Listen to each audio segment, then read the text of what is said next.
Los amados muertos. H. P. Lovecraft. Es medianoche. Antes del alba darán conmigo y me encerrarán en una celda negra, donde languideceré interminablemente, mientras insaciables deseos roen mis entrañas y consumen mi corazón, hasta ser al fin uno con los muertos que amo. Mi asiento es la fétida fosa de una vetusta tumba, mi pupitre, el en vez de una lápida caída y desgastada por los siglos implacables, mi única luz es la de las estrellas y la de una angosta media luna, aunque puedo ver tan claramente como si fuera mediodía. A mi alrededor, como sepulcrales centinelas guardando descuidadas tumbas, las inclinadas y decrépitas lápidas yacen medio ocultas por masas de nauseabunda maleza en descomposición. Y sobre todo, perfilándose contra el enfurecido cielo, un solemne monumento alza su austero chapitel ahusado, semejando el espectral caudillo de una horda fantasmal. El aire está enrarecido por el nocivo olor de los hongos y el hedor de la húmeda tierra mohosa, pero para mí es el aroma del elíseo. Todo es quietud, terrorífica quietud, con un silencio cuya intensidad promete lo solemne y lo espantoso. De haber podido elegir mi morada, lo hubiera hecho en alguna ciudad de carne en descomposición y huesos que se deshacen, pues su proximidad brinda a mi alma escalofríos de éxtasis, acelerando la estancada sangre en mis venas y forzando a latir mi lánguido corazón con júbilo delirante. Porque la presencia de la muerte es vida para mí. Mi temprana infancia fue de una larga, prosaica y monótona apatía. Sumamente ascético, descolorido, pálido, enclenque y sujeto a prolongados raptos de mórbido ensimismamiento, fui relegado por los muchachos saludables y normales de mi propia edad. Me tildaban de aguafiestas y vieja, porque no me interesaban los rudos juegos infantiles que ellos practicaban, o porque no poseía el suficiente vigor para participar en ellos, de haberlo deseado. Como todas las poblaciones rurales, Fenham tenía su cupo de chismosos de lengua venenosa. Sus imaginaciones maledicentes achacaban mi temperamento letárgico a alguna anormalidad aborrecible, me comparaban con mis padres agitando la cabeza con ominosa duda en vista de la gran diferencia. Algunos de los más supersticiosos me señalaban abiertamente como un niño cambiado por otro, mientras que otros, que sabían algo sobre mis antepasados, llamaban la atención sobre rumores difusos y misteriosos acerca de un tataratío que había sido quemado en la hoguera por nigromante. De haber vivido en una ciudad más grande, con mayores oportunidades para encontrar amistades, quizás hubiera superado esta temprana tendencia al aislamiento. Cuando llegué a la adolescencia, me torné aún más sombrío, morboso y apático. Mi vida carecía de alicientes.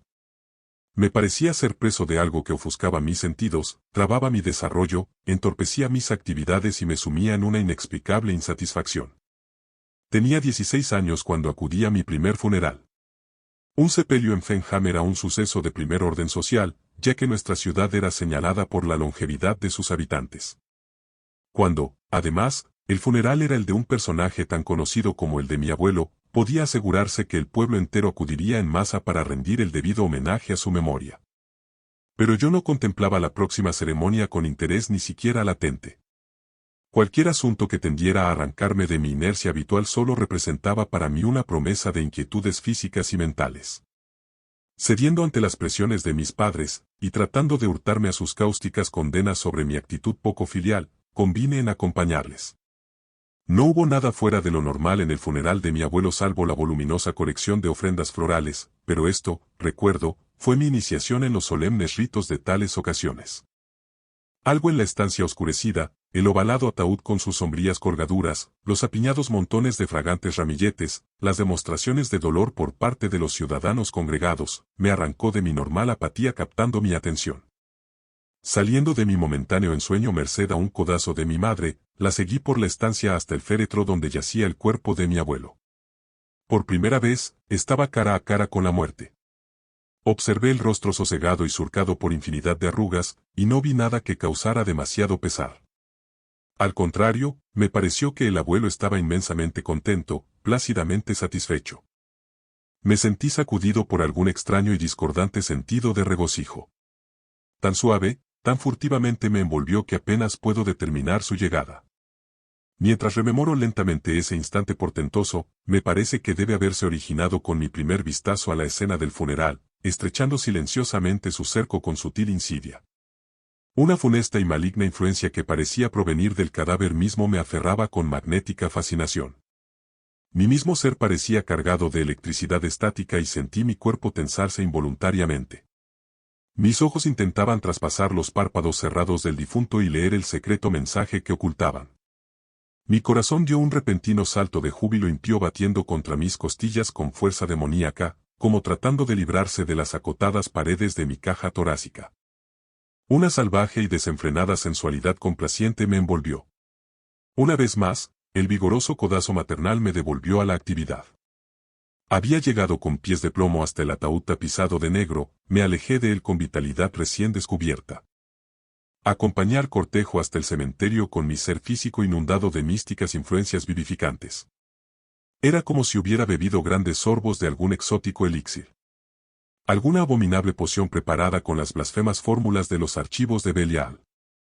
La población estaba tan volcada en la ceremonia que el radical cambio de mi conducta pasó desapercibido para todos, excepto para mi padre y mi madre, pero en la quincena siguiente, los chismosos locales encontraron nuevo material para sus corrosivas lenguas en mi alterado comportamiento. Al final de la quincena, no obstante, la potencia del estímulo comenzó a perder efectividad. En 1 o 2 días había vuelto por completo a mi languidez anterior, aunque no era total y devoradora insipidez del pasado.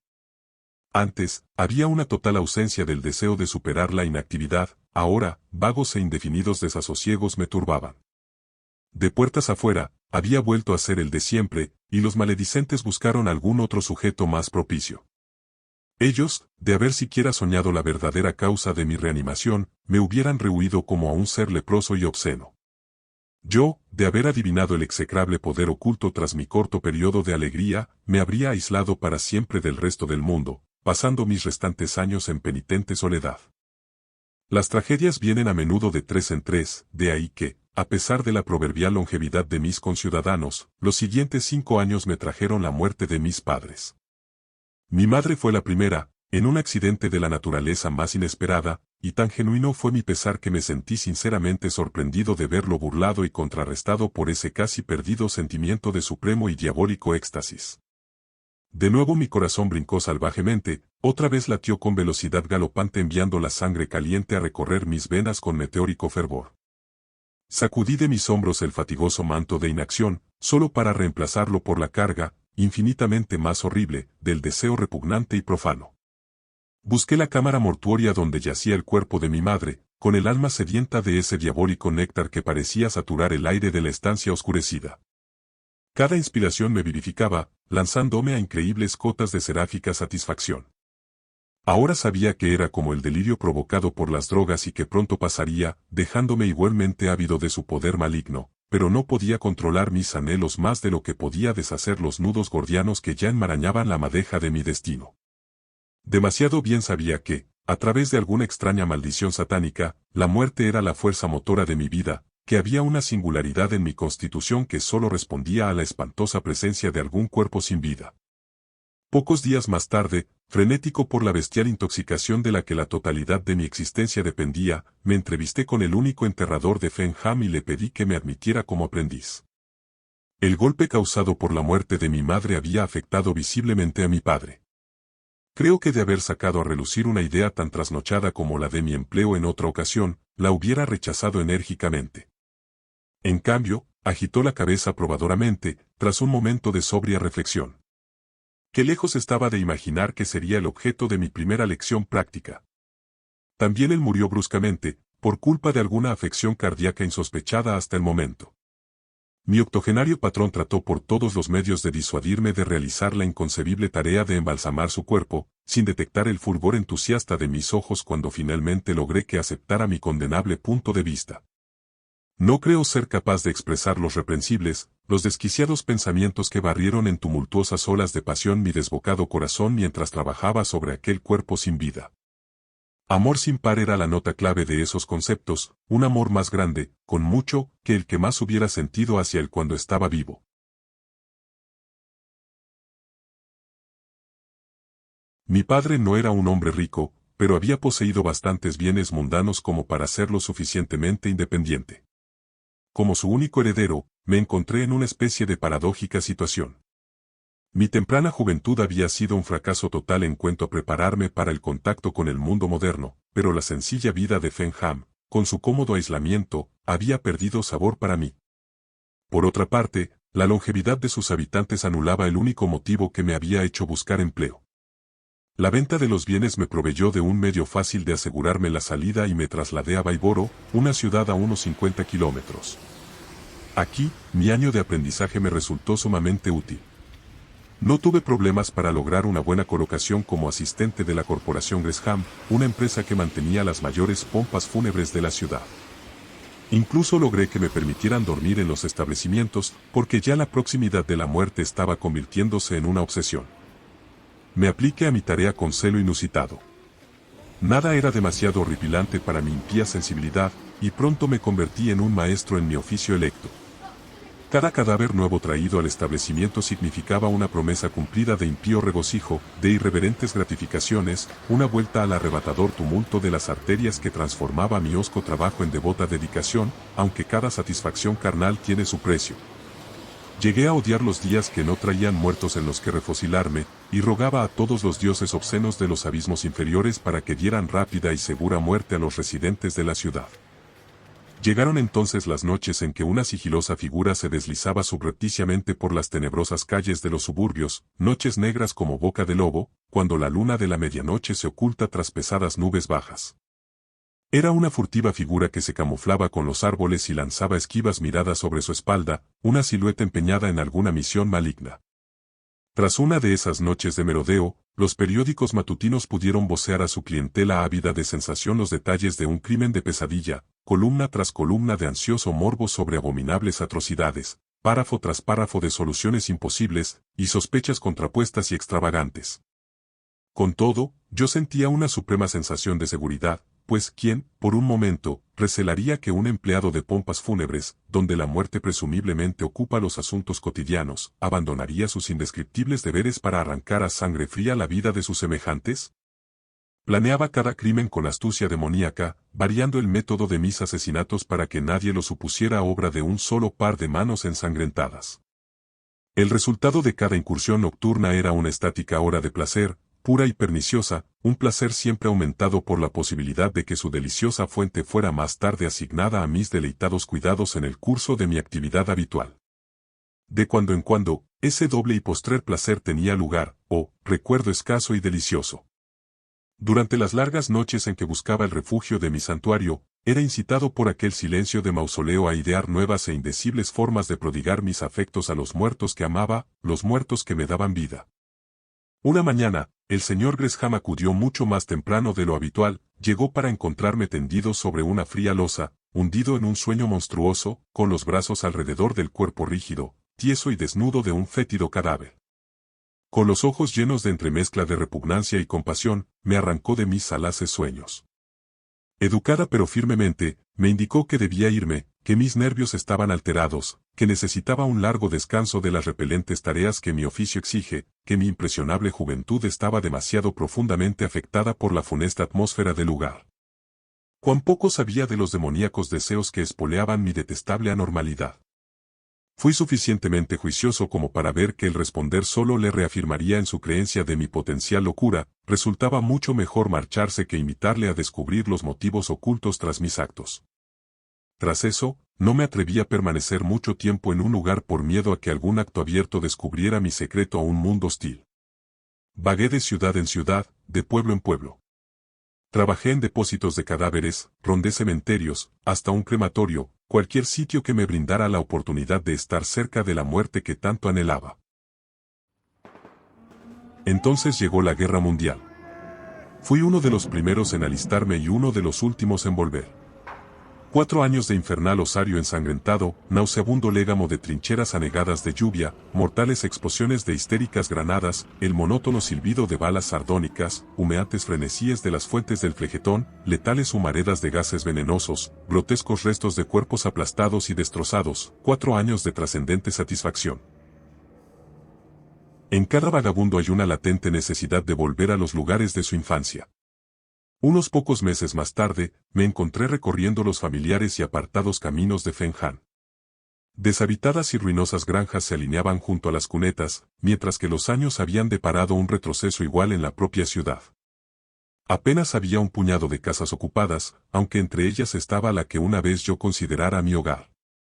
El sendero descuidado e invadido por malas hierbas, las persianas rotas, los incultos terrenos de detrás, todo era una muda confirmación de las historias que había obtenido con ciertas indagaciones, que ahora cobijaba a un borracho disoluto que arrastraba una mísera existencia con las faenas que le encomendaban algunos vecinos, por simpatía hacia la maltratada esposa y el malnutrido hijo que compartían su suerte.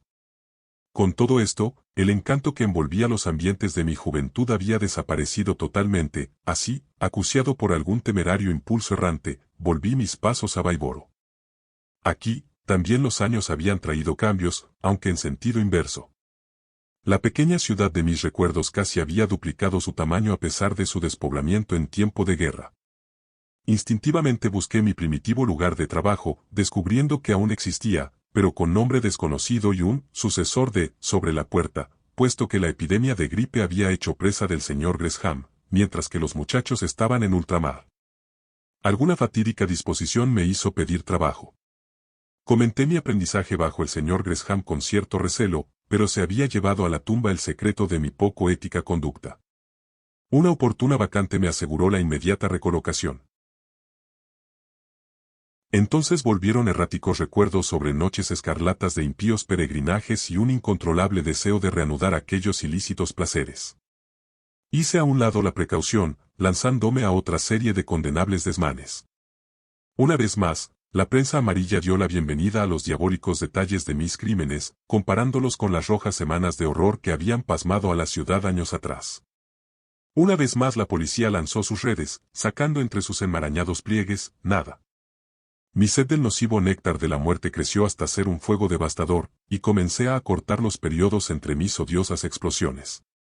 Comprendí que pisaba suelo resbaladizo, pero el demoníaco deseo me aferraba con torturantes tentáculos y me obligaba a proseguir.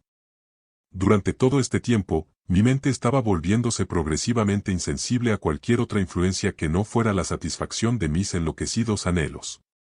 Dejé deslizar, en alguna de esas maléficas escapadas, pequeños detalles de vital importancia para identificarme.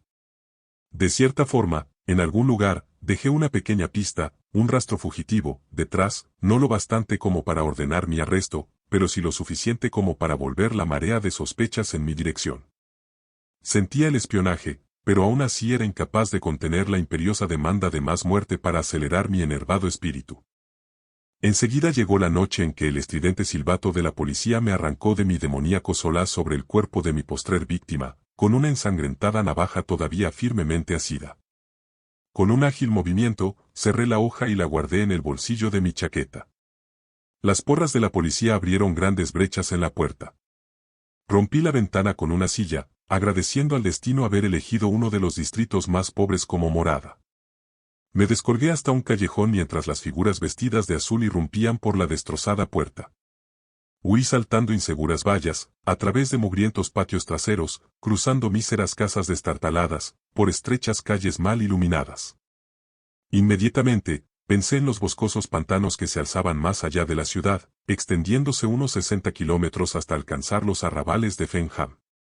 Si pudiera llegar a esta meta, estaría temporalmente a salvo. Antes del alba me había lanzado de cabeza por el ansiado despoblado, tropezando con los podridos troncos de árboles moribundos cuyas ramas desnudas se extendían como brazos grotescos tratando de estorbarme con su burlón abrazo. Los diablos de las funestas deidades a quienes había ofrecido mis idólatras plegarias debían haber guiado mis pasos hacia aquella amenazadora ciénaga. Una semana más tarde, macilento, empapado y demacrado, rondaba por los bosques a 1,5 kilómetros de Fenham. Había eludido por fin a mis perseguidores, pero no osaba mostrarme, a sabiendas de que la alarma debía haber sido radiada. Tenía remota la esperanza de haberlos hecho perder el rastro. Tras la primera y frenética noche, no había oído sonido de voces extrañas ni los crujidos de pesados cuerpos entre la maleza. Quizás habían decidido que mi cuerpo yacía oculto en alguna charca o se había desvanecido para siempre entre los tenaces cenagales.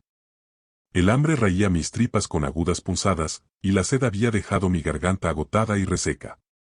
Pero, con mucho, lo peor era el insoportable hambre de mi famélico espíritu, hambre del estímulo que solo encontraba en la proximidad de los muertos. Las ventanas de mi nariz temblaban con dulces recuerdos. No podía engañarme demasiado con el pensamiento de que tal deseo era un simple capricho de la imaginación. Sabía que era parte integral de la vida misma, que sin ella me apagaría como una lámpara vacía.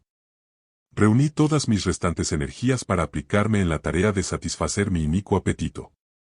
A pesar del peligro que implicaban mis movimientos, me adelanté a explorar contorneando las protectoras sombras como un fantasma obsceno. Una vez más sentí la extraña sensación de ser guiado por algún invisible acólito de Satanás. Y aún mi alma endurecida por el pecado se agitó durante un instante al encontrarme ante mi domicilio natal, el lugar de mi retiro de juventud.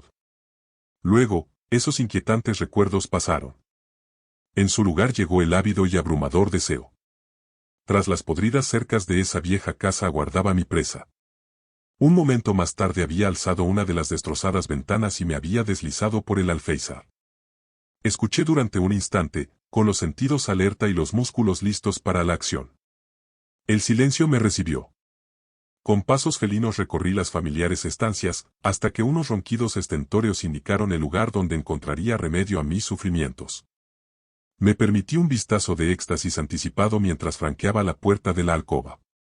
Como una pantera, me acerqué a la tendida forma sumida en el estupor de la embriaguez. La mujer y el niño, ¿dónde estarían? Bueno, podían esperar. Mis engarfiados dedos se deslizaron hacia su garganta. Horas más tarde volvía a ser el fugitivo, pero una renovada fortaleza robada era mía. 3 silenciosos cuerpos dormían para no despertar. No fue hasta que la brillante luz del día invadió mi escondrijo que visualicé las inevitables consecuencias de la temeraria obtención alivio. En ese tiempo los cuerpos debían haber sido descubiertos. Aún el más obtuso de los policías rurales seguramente relacionaría la tragedia con mi huida de la ciudad vecina. Además, por primera vez había sido lo bastante descuidado como para dejar alguna prueba tangible de identidad, las huellas dactilares en las gargantas de mis recientes víctimas. Durante todo el día temblé preso de aprensión nerviosa. El simple chasquido de una ramita seca bajo mis pies conjuraba inquietantes imágenes mentales. Esa noche, al amparo de la oscuridad protectora, bordeé Fenham y me interné en los bosques de más allá. Antes del alba tuve el primer indicio definido de la renovada persecución, el distante ladrido de los sabuesos. Me apresuré a través de la larga noche, pero durante la mañana pude sentir cómo mi artificial fortaleza menguaba. El mediodía trajo, una vez más, la persistente llamada de la perturbadora maldición y supe que me derrumbaría de no volver a experimentar la exótica intoxicación que solo llegaba en la proximidad de mis adorados muertos. Había viajado en un amplio semicírculo. Si me esforzaba en línea recta, la medianoche me encontraría en el cementerio donde había enterrado a mis padres años atrás. Mi única esperanza, lo sabía, residía en alcanzar esta meta antes de ser capturado. Con un silencioso ruego a los demonios que dominaban mi destino, me volví encaminando mis pasos en la dirección de mi último baluarte. Dios. ¿Pueden haber pasado escasas 12 horas desde que partí hacia mi espectral santuario? He vivido una eternidad en cada pesada hora. Pero he alcanzado una espléndida recompensa, el nocivo aroma de este descuidado paraje es como incienso para mi doliente alma. Los primeros reflejos del alba clarean en el horizonte. Vienen. Mis agudos oídos captan el todavía lejano aullido de los perros. Es cuestión de minutos que me encuentren y me aparten para siempre del resto del mundo, para perder mis días en anhelos desesperados, hasta que al final sea uno con los muertos que amo. No me cogerán. Hay una puerta de escape abierta. Una elección de cobarde, quizás, pero mejor, mucho mejor, que los interminables meses de indescriptible miseria. Dejaré esta relación tras de mí para que algún alma pueda quizás entender por qué hice lo que hice. La navaja de afeitar. Aguardaba, olvidada, en mi bolsillo desde mi huida de Baiboro. Su hoja ensangrentada reluce extrañamente en la menguante luz de la angosta luna. Un rápido tajo en mi muñeca izquierda y la liberación está asegurada, cálida, la sangre fresca traza grotescos dibujos sobre las carcomidas y decrépitas lápidas, hordas fantasmales se apiñan sobre las tumbas en descomposición, dedos espectrales me llaman por señas, etéreos fragmentos de melodías no escritas en celestial crescendo, distantes estrellas danzan embriagadoramente en demoníaco acompañamiento. Un millar de diminutos martillos baten espantosas disonancias sobre yunques en el interior de mi caótico cerebro, fantasmas grises de asesinados espíritus desfilan ante mí en silenciosa burla, abrasadoras lenguas de invisible llama estampan la marca del infierno en mi alma enferma. No puedo escribir más.